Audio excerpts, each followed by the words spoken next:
Hello and welcome. My name's Mark at M2M Technology, and this is another one of our tech tips. And today we're going to talk about Eque2 Construction, a program aimed at main contractors and which understands and deals with things like retention and cumulative sales documents. It also deals with CIS, which means you get to use this program to submit your CIS returns to HMRC every month. This video is going to tell you how. There is some initial setup required, but that's likely already been done for you. You can check by going into your settings, accounts parameters, and in the HMRC tab. Obviously, fill in any details as necessary.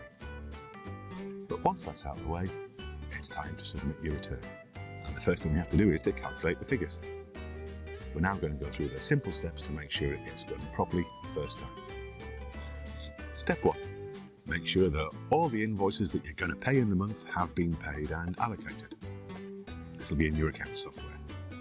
Step 2. In the construction software, go to the CIS processing area and click Update Payments. When the window pops up, read what it says and enter your criteria. Do particularly read where it says it's based on the invoice due date, not on the invoice date. And of course, remember, that is the invoice date, not the payment date.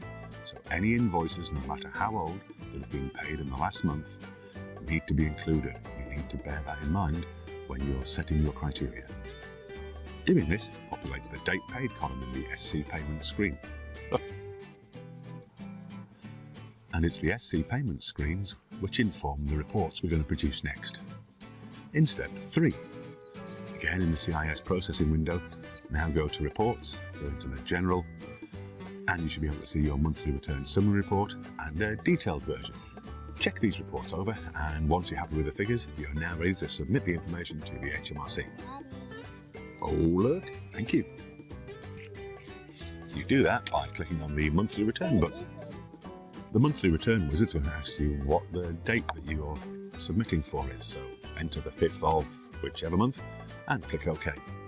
And then wait. It should only take a few seconds and you'll get a confirmation that it's been successful. Job done. The other thing you might want to do is to produce some statements for your subbies. You do that by clicking on the subcontractor's payment statement report, entering the dates that you're interested in, click OK.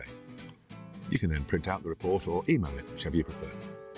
The other thing you might want to do as well, though, is to just check that no old payments have been allocated and they're going to catch you by surprise later.